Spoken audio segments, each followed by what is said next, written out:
Olá, eu sou a Floriana. É uma honra fazer parte desse time do canal Design Regenerativo.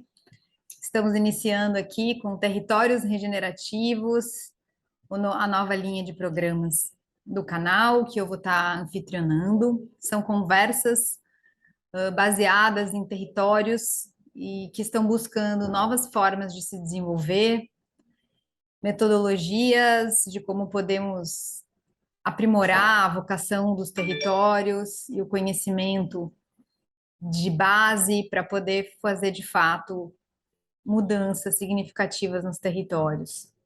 Então, a brincadeira aqui vai ser convidar pessoas que estão tocando projetos na linha de frente, que a gente possa entender os desafios, que a gente possa trilhar juntos esse aprendizado e fortalecer essa comunidade de aprendizado da cultura regenerativa no Brasil.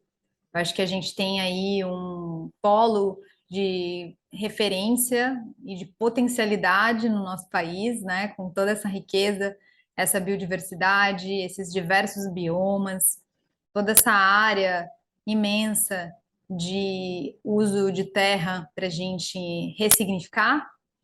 Então, hoje a gente vai começar com uma grande amiga, a Simone Bazarian, ou Noni, uma agroflorestora incrível, uma doutora em restauração florestal, mãe do Tião agora recentemente, e tem feito um trabalho maravilhoso no Sítio Amaranto, um trabalho de regeneração mesmo, de base, com agrofloresta, com muito amor, como ela costuma dizer, que é o elemento essencial aí para a gente cuidar dos territórios, do solo e da produtividade aí que a agrofloresta nos orienta e nos abunda.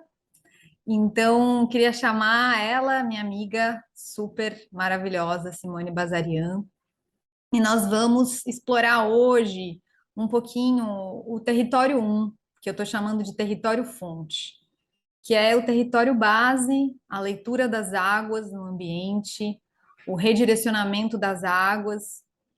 Então, nós vamos conversar um pouquinho sobre uma experiência que a Simone está desenvolvendo no Sítio Amaranto, de restauração de um córrego. Eu tive a honra de participar do curso com ela e com a Andrea Pezec, e nós juntas, e também com o Facundo Finoli, tivemos a experiência de conduzir um grupo e um mutirão nesse processo de redirecionamento da água, de redescoberta de um curso do rio e de redesenho desse curso. Então, com vocês aqui, a nossa convidada de honra, Simone Bazarian, Oni, uma amiga de longa data. Eu e a Anoni, a gente tem um histórico aí de 20 anos de trabalho juntas, com regeneração, com territórios, com articulação de comunidades, desde periferia urbana, ali no Grajaú, na área de Manancial, até Caatinga, passando por alguns trabalhos em Mata Atlântica. Então, a gente está aí há 20 anos engajadas juntas nessa transformação aí do mundo. E aí, eu acho que eu queria, já que a gente tem essa intimidade, eu queria falar um pouquinho da Noni, apresentar ela e convidar a Noni para me apresentar também. Esse é o nosso primeiro episódio dentro do canal Design Regenerativo. Eu estou trazendo aqui, ancorando os territórios regenerativos. E como primeiro episódio, eu quis trazer o Sítio Amaranto como esse território regenerativo que eu ajudei a fazer parte aí. Eu sou mais uma abelha mesmo, polinizando todos os aprendizados que eu tive aí no Sítio Amaranto para outros territórios.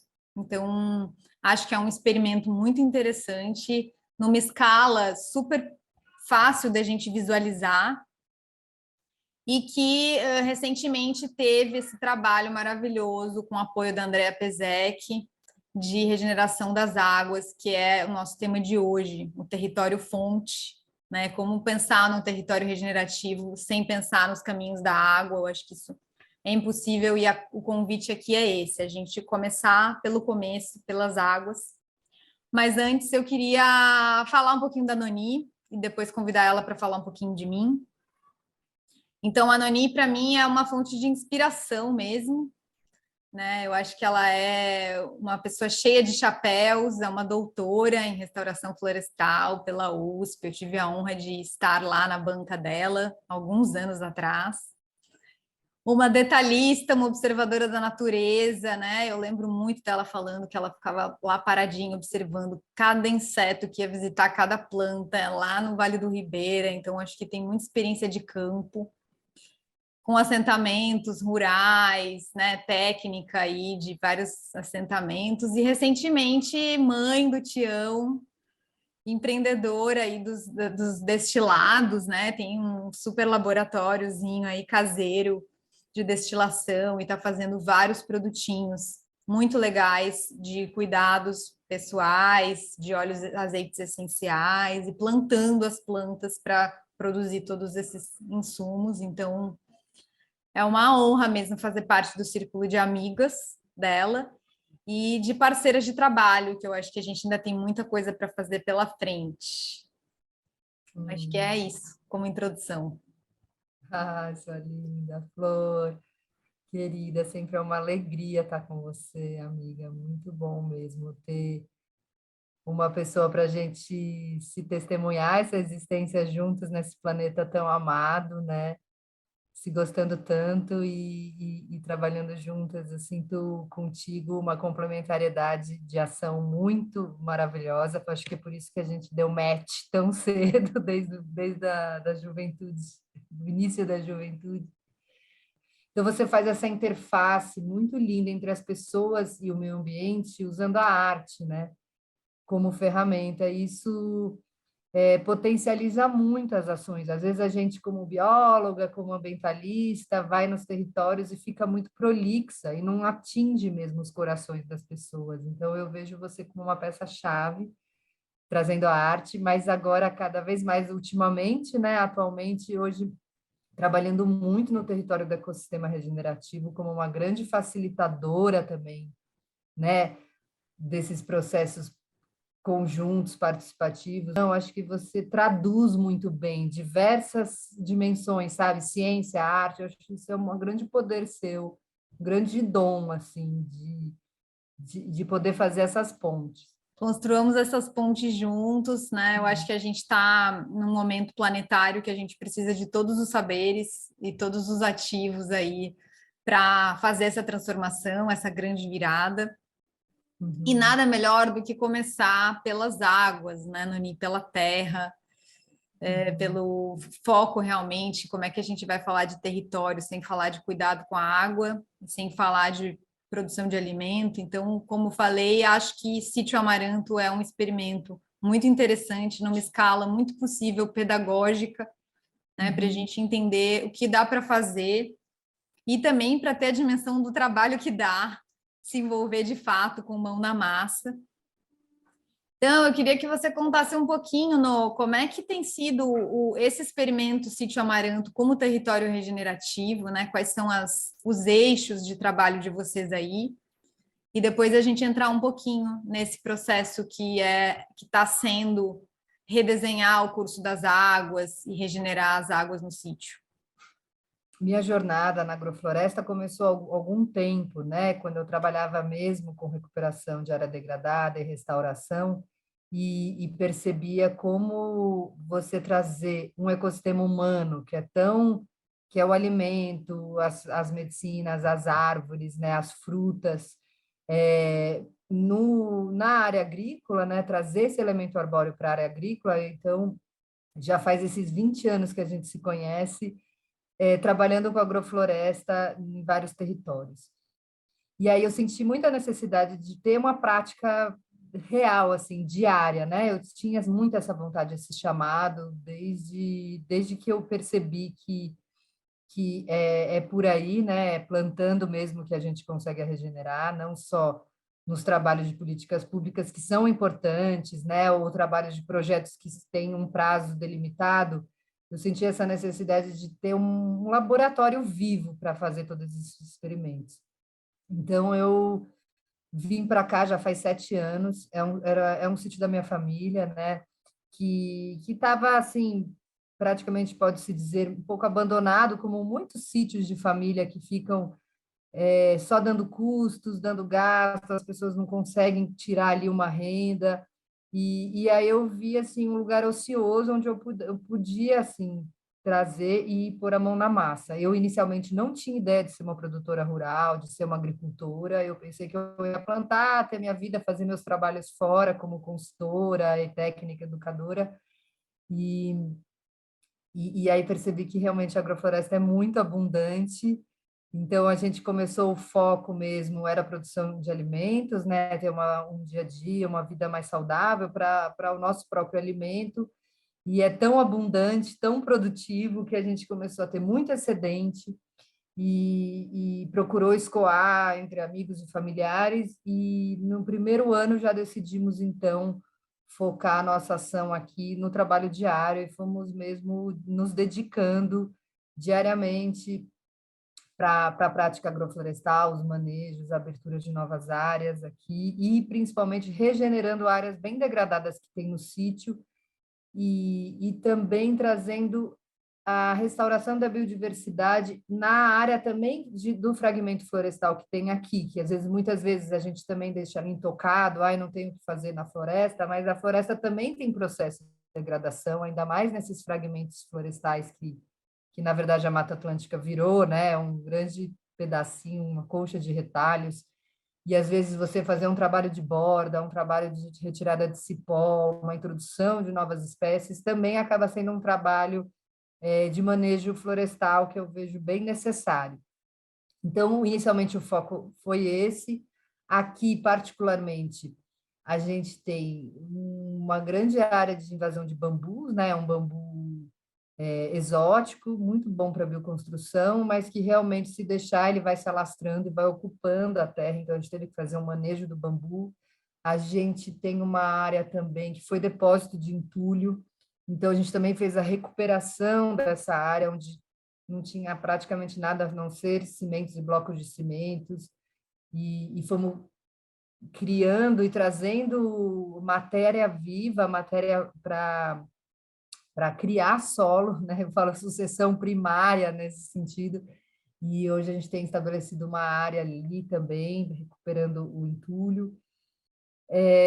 Então, essa borda de mata, a terra aqui não teve muita ocupação agrícola, era um sítio de lazer, então eu não tenho trechos né, de capim, de muito compactação de solo, não tenho o que, na verdade, é muito comum nas terras brasileiras você ter muito capim, compactação, muita queimada. Aqui a gente teve outros fatores de degradação e uma área de brejo, né, muito degradada, onde tem um rio, um córrego, um pequeno córrego, né, que a gente chama de rio, mas é um curso d'água que corta o sítio, mas ele foi totalmente desrespeitado. Ele foi canalizado, aterrado, e ficou completamente confuso numa paisagem que era para ser uma várzea, né, um leito de rio, e que tem entulho em cima, dava 20, 30 anos, né? E aí eu também queria chegar no cerne ali, né, no cerne, no coração do que pulsa a vida e como você falou, né, nesse território de origem de regeneração que a gente precisa chegar para a gente realmente conseguir alcançar uma regeneração sistêmica, né? Senão você faz meio que você cuida do solo, mas acaba que não vai na raiz da questão, que é as águas precisam fluir aí para todo mundo, todos os seres poderem também ter acesso a essas águas mais puras. Queria só fazer um E ponto, um comentário nisso. Eu acho que a gente tem um mestre em comum, né, Simone, que é o Peter Webb, o Pete. Ele é o nosso mestre e deve ser o mestre de muitas pessoas aí. A primeira pessoa que eu ouvi falar a palavra regeneração com a força que ela tem hoje foi ele. Foi durante um curso do Gaia Education em 2008, quando eu me formei, e ele já falava e tinha essa bandeira que ele dizia que esta era a bandeira do século, né? Que não adiantava mais a gente manter ou sustentar ou cuidar do que ainda estava para ser preservado ou conservado, mas sim a gente precisava regenerar, né? Que era essa a palavra. E realmente essa palavra está ganhando um destaque aí, né, nos planejamentos. Espero que seja real. Ela está quase muitas vezes substituindo até esse desenvolvimento sustentável e que foi muito apropriado, eu acho também, por um greenwash e pelas grandes corporações. E agora a regeneração está entrando com tudo, também, em certa medida, sendo apropriada, mas eu espero que seja realmente para promover a regeneração de todas essas áreas degradadas que a gente tem no nosso país e no mundo, mas aqui a gente está falando agora, acho que de Brasil mesmo. Então, mencionando ele, que foi a primeira pessoa que, pelo menos, me dimensionou a importância desse regenerar, ele também diz isso, né? Como leitura de paisagem, como mestre aí de permacultura, que você começa analisando um território pela leitura das águas, né? Então, a gente precisa, para chegar e realmente pensar como a gente vai planejar um território regenerativo, por que áreas a gente começa, como que a gente consegue manter por o mais tempo possível a água dentro do terreno. Então, eu lembro muito dele falando isso. Eu lembro muito dele falando sobre o nosso corpo como bússola, né? Como você se coloca no território para entender como ele funciona, por onde as águas caminhariam se chovesse, por onde as águas caminham ali os leitos embaixo da terra, como que a gente se coloca a serviço desse grande organismo com o nosso corpo como bússola, né? E eu lembrei muito desse trabalho que a gente fez com a Andrea Pezec no Sítio Amaranto, no nosso curso Mutirão Água Florestai, né? Eu acho que foi uma grande fusão de tecnologias. Tive o prazer de morar uns 2 meses com a Noni, eu e meu companheiro Faco, e a gente trabalha com terapias na água, que o nosso trabalho chama Água Thai, e a gente ficava com o baiano, né, que é o grande braço direito da Noni, e ele todo o tempo falava que água floresta, e a gente falava, não, realmente, isso aqui é uma agrofloresta, uma água floresta produtora de água, e pensamos essa ideia de juntar, né, um curso que falasse de água, falasse de terra, falasse de agro. Então, é esse Água Florestai, que trabalhasse o corpo como essa grande bússola aí nos direcionando a esse encontro de regeneração das águas internas e externas. E eu vivi muito isso nesse encontro com a Andrea Pezec, com a Noni, a gente se colocou a serviço da escuta, né, desse elemento, entrando lá no brejo, vendo onde que estava a água, o que que ela estava fazendo, o que que ela queria fazer. Mas eu queria que talvez você trouxesse um pouquinho essa dimensão, no como é que foi esse encontro com esse brejo, né? Como que a gente faz para escutar e redirecionar um curso de água num lugar? Ó, esse é o fruto do vosso ventre. Vou ter que alimentá-lo à fonte aqui. Sim. Olhando para esse território fonte, para esse olhar para as águas, quando você começou a. O que que você diagnosticou aí e como foi esse primeiro contato com essas águas brejadas? Como foi esse processo de chegar até um diagnóstico? O que que dava para fazer? Ou se você pudesse contar um pouquinho para a gente, né? Para alguém que a gente tem esse caso, né? De pessoas que têm sítios ou que vêm um córrego que foi soterrado e a água começa a ficar toda brejando. Como é que você lidou com isso e está lidando com isso hoje no Sítio Amaranto? E não precisa de nenhuma pesquisa para provar como as árvores protegem as beiras dos rios, que umas árvores ajudam a infiltrar a água, e com a agrofloresta e a agricultura sintrópica ficou muito claro para mim que a água não é só a causa de onde vem a vida, né? A água, ela é fruto da vida. Então, a gente plantando, a gente gera água. Não é assim, eu consigo plantar onde tem água. Não. O contrário é muito verdadeiro também, né? Não que realmente os processos ficam facilitados onde tem água, mas a partir do momento que você consegue estabelecer esse corpo vegetal que une terra e céu, você consegue trazer e permanecer essa água no sistema, né? Via das raízes e via as folhas. Então,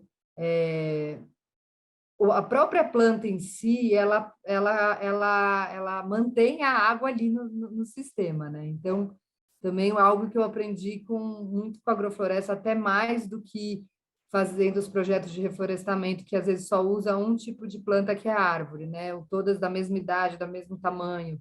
Então, quando eu uso diversas formas de vida que vem de uma beterraba, uma cana, uma árvore, uma mexerica e uma madeireira, e um capim, eu consigo manter água de diversas formas, em várias camadas do solo. Isso é muito importante, porque senão realmente um plantio de árvore no início pode virar, na verdade, um, um ralo de água, porque todas vão crescer muito rápido e essa água vai sair. Se não tivesse uma pessoa como o Peter Webb, que recuperou áreas de pedreira, e me desse assim os primeiros caminhos, eu acho que não seria possível fazer o que a gente fez aqui, né? E, e então eu sabia que ali tinha um trabalho para ser feito, né? O que que tem, qual que é o cenário? Se vocês possam imaginar, tem um lago muito antigo aqui, que tem mais de 50 anos, que a beira, inclusive, é feita de cimento, né, de alvenaria, e uma água que ela a água que chega é uma água barrenta, com excesso de ferro, aquela água bem de terra vermelha. Antes de chegar no lago, a gente tem uma área de água totalmente embrejada, onde não é claro onde é o curso do rio, bastante presença de taboa, capim-napiê e lírio do brejo. Estou aqui no meio do brejo, no sítio Amaranto, cheia de lírios do brejo em volta. E nós estamos com uma grande missão, que é fazer um rio dentro do brejo. Então a gente está abrindo espaço entre os lírios do brejo para fazer o riozinho encontrar de novo o seu curso. As águas que estão brejadas encontrarem de novo um curso e se tornarem rio. E um solo que não está estruturado, que é um solo completamente argiloso, e com aquela superfície daquela água que concentra aquela ferrugem, que até parece esgoto, mas não é, que é a concentração de ferro e alumínio que essas plantas acabam conseguindo concentrar ali, e elas acabam até fazendo um papel de limpeza. Eu sabia que tinha uma área lá muito confusa, muito degradada, que eu particularmente não saberia muito bem o que fazer, a não ser criar uns canais para recriar esse curso, né? Esse curso do Rio. Sinceramente, eu só tinha visto o Pit Web, o Sebastião querendo também participar. Eu só tinha visto o Peter Webb, o Ernest e a Andrea Bezek fazendo esse trabalho de abrir a terra para concentrar a água e refazer o fluxo natural daquela água, né? Claro que a área estava tão degradada que você não consegue refazer algo que foi no seu estado original, mas você consegue restabelecer uma harmonia melhor para aquela área, né? Então, foi quando eu convidei a Andrea Pesek para me orientar, e foi muito mágico, assim, contar para vocês que a água realmente mostra o caminho, assim, não é difícil de... Ele é trabalhoso, mas não é difícil de ler a água. A água é muito clara, ela é muito clara para onde ela tem que ir. Ela mostra o caminho muito fácil, é mais fácil lidar com a água, eu achei, no entendimento do que precisa ser feito, do que o solo, que é tão sólido e você não enxerga o que tem para baixo, né? Muitas vezes você está plantando e você não alcançou mesmo o que precisa ser feito num solo, que às vezes é descompactar, uma parte que fica bem compactada. Pronto. Então, a água, ela naturalmente, ela vai se reorganizar, porque esse é o dom dela, né?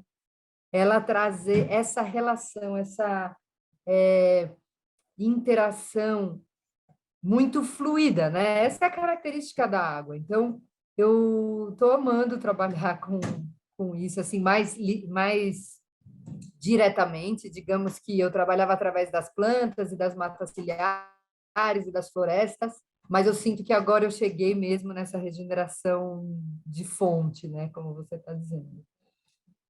Muito E legal. E assim, para quem não conhece nada, chegava lá, tinha um lago, em volta do lago tinha um monte de lírio do brejo e não dava para entender direito da onde chegava essa água que caía naquele lago. Mas depois, com os plantios do entorno, a Noni conseguiu, né, ir cavando, cavando, e descobrir onde estava a manilha. E essa manilha revelou que essa água estava toda encanada, né? Então, essa dinâmica a Andrea também trouxe para a gente, né? Como que a gente pode libertar a água da manilha e, de fato, ofertar ela de novo para o ecossistema. O trabalho com a água requer da gente um esvaziamento do que a gente quer, do nosso racional, e uma disposição completa de perceber o que a água está fazendo e o que ela quer. Né? Então, perceber esse desejo da água é a nossa grande missão hoje.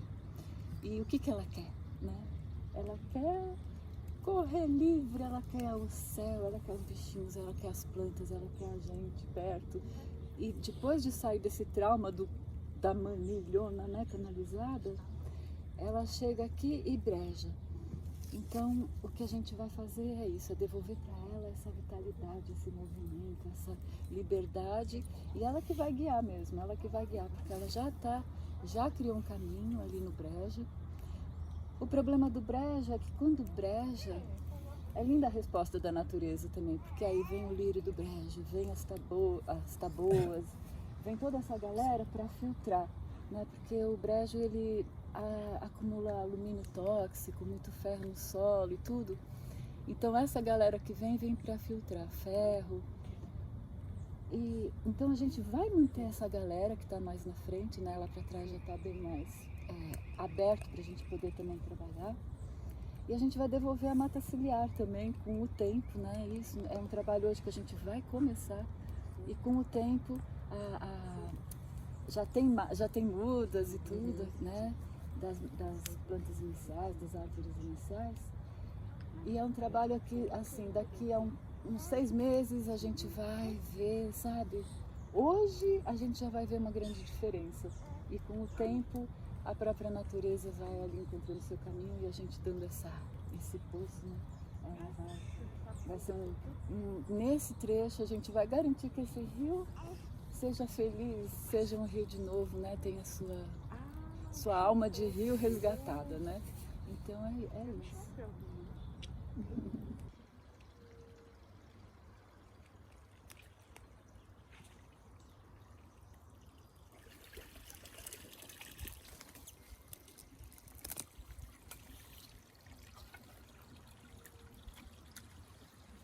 No momento que você expõe ela de volta, ela começa a brilhar, a refletir o céu, ela começa a trazer libélulas, pássaros, toda uma dinâmica da vida que estava, digamos, privada daquele elemento primordial.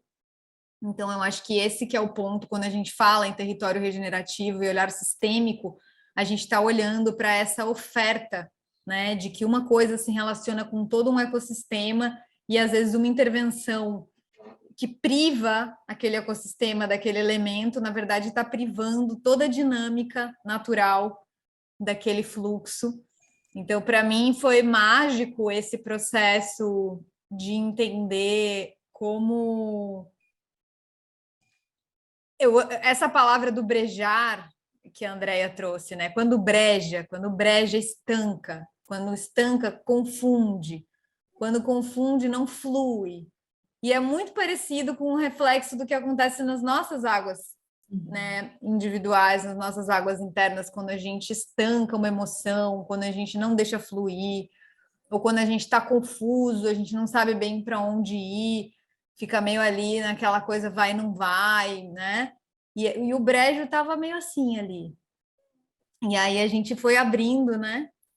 com a ajuda de um monte de gente do Cition, acho que teve várias participações importantíssimas do mutirão, então como que a gente foi deixando aquela água correr, pelo menos naquele pequeno trecho, né? Que ela corre dentro do Sítio Amaranto, que o córrego corre, liberar ela.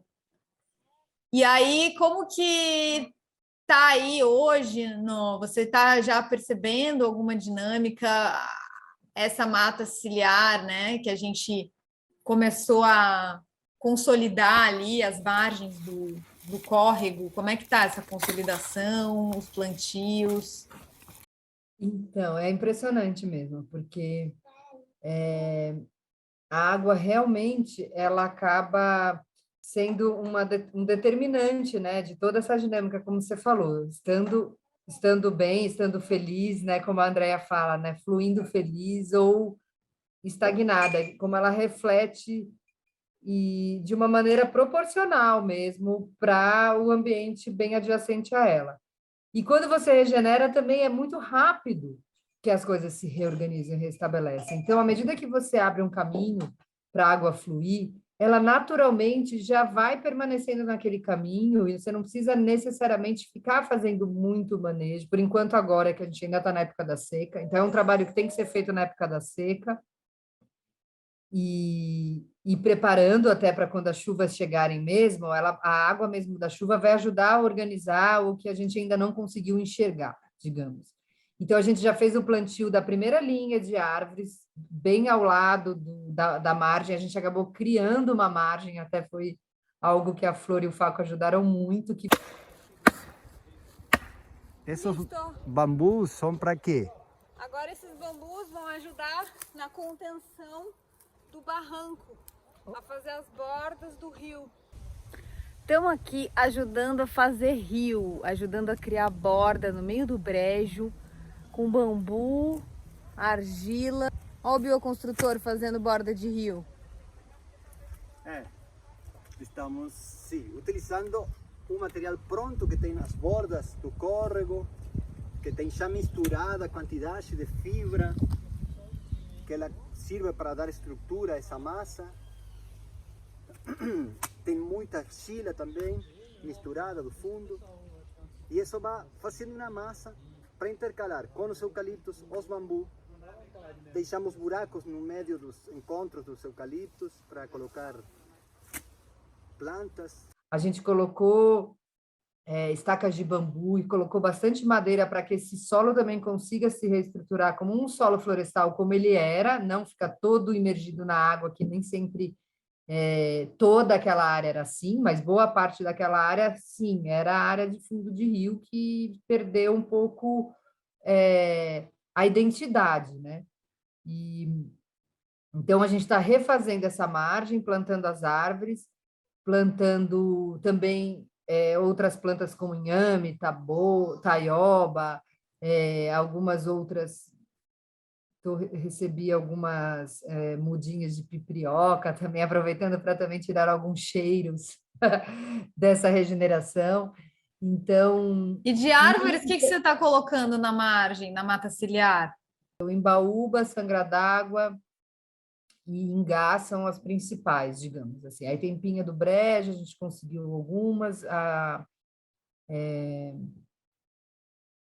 o peito de pomba também.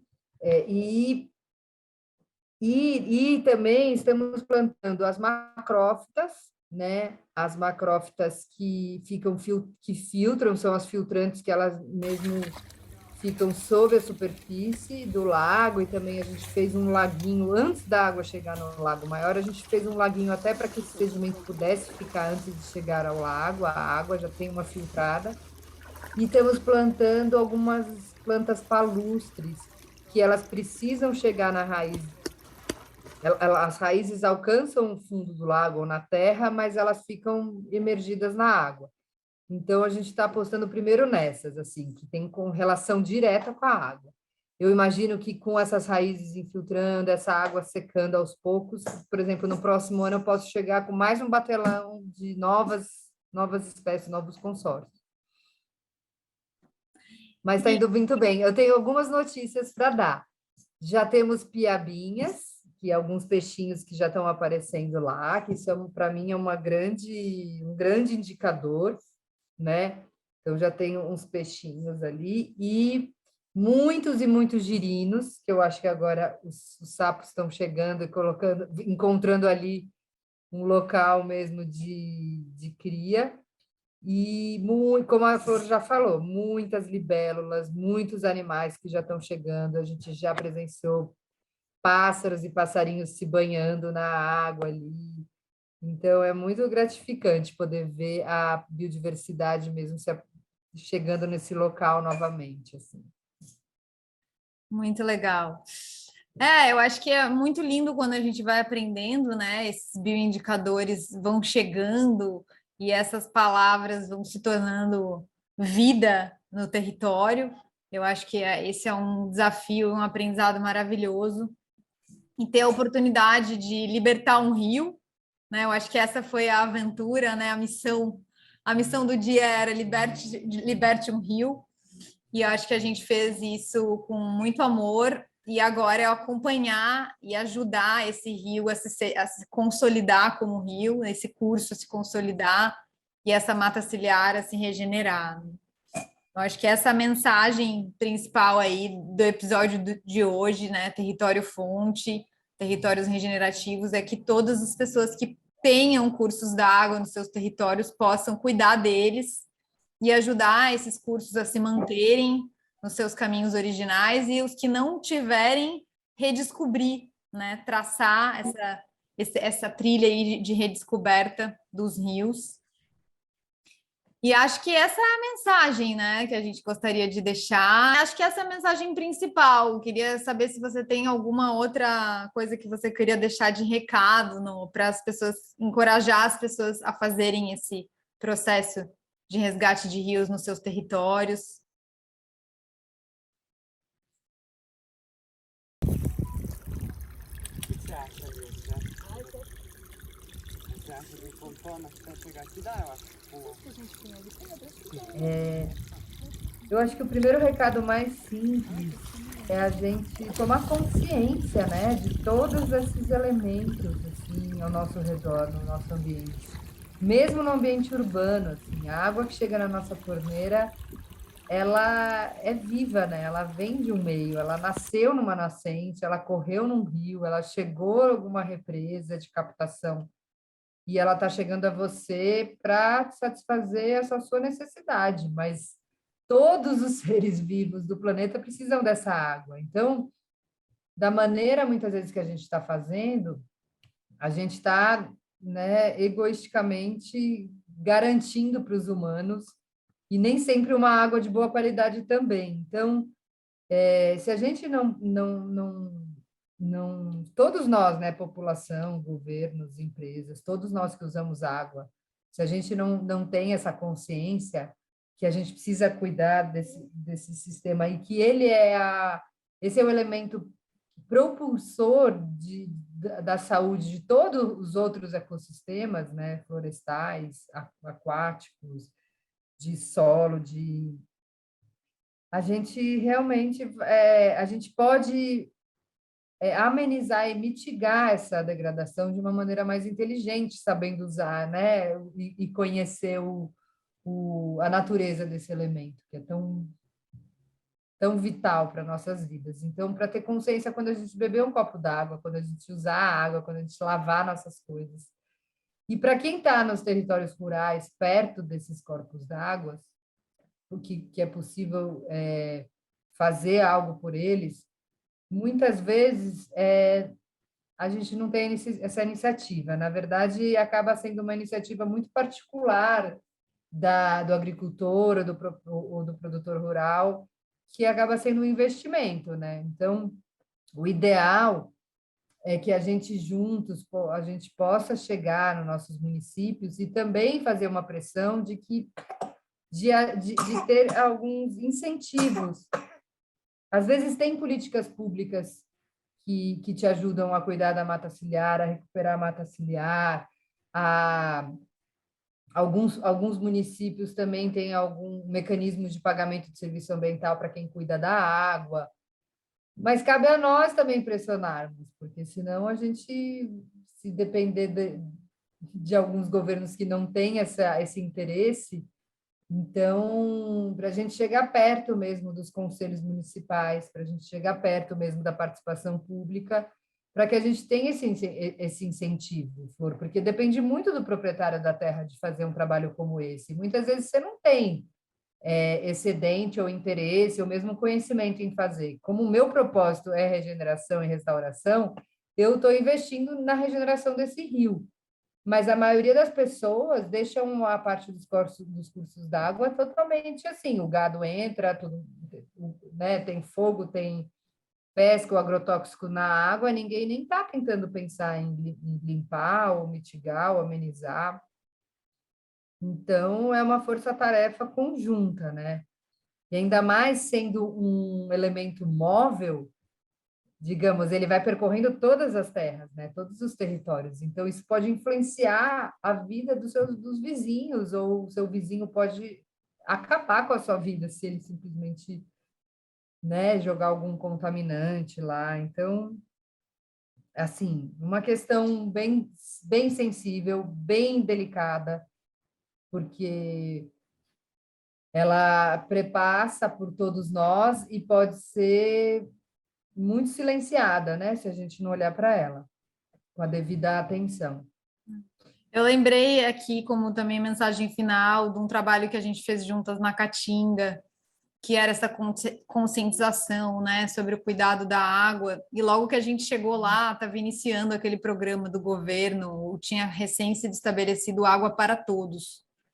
E aí tinham vários logotipos, né, da água para todos na cidade, nas caixas d'água, nos lugares ali de coleta de água, e a gente resolveu se inspirar no logo e a gente criou uma ação de guerrilha, de significação desse logotipo, e a gente copiou a mesma mensagem, mas chamava Água para Todos os Seres.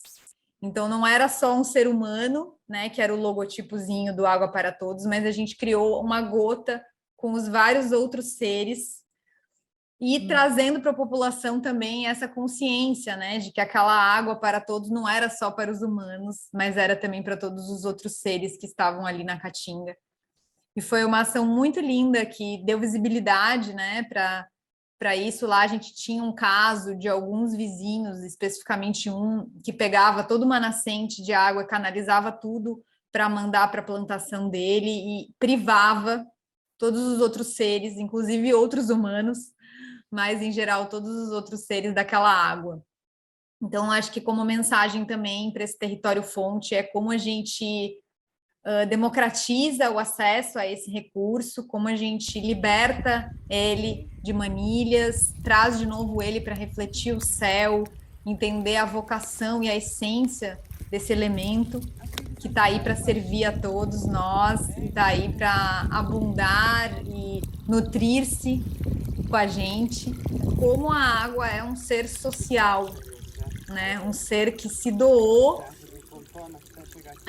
se privou de cor, de cheiro e de forma para servir a todos os outros seres a constituírem a sua essência. Então, ele se doa, ele é transparente, ele é amorfo e ele é a base de todas as outras formas de vida.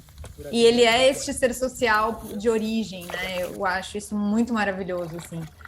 Então, que a gente possa dar à água esse direito de ser, continuar sendo esse ser social, transparente, maravilhoso, amorfo, fluindo por todos os nossos territórios, né? E ajudando nesse nosso processo regenerativo de águas internas e externas. Que o Sítio Amaranto siga aí com esse papel educativo e de inspiração, né? Que o Tião possa crescer aí, sendo nutrido desse território fonte. E a gente possa continuar essa jornada, né, de educação ambiental e de ação, eu acho mesmo, concreta nos territórios.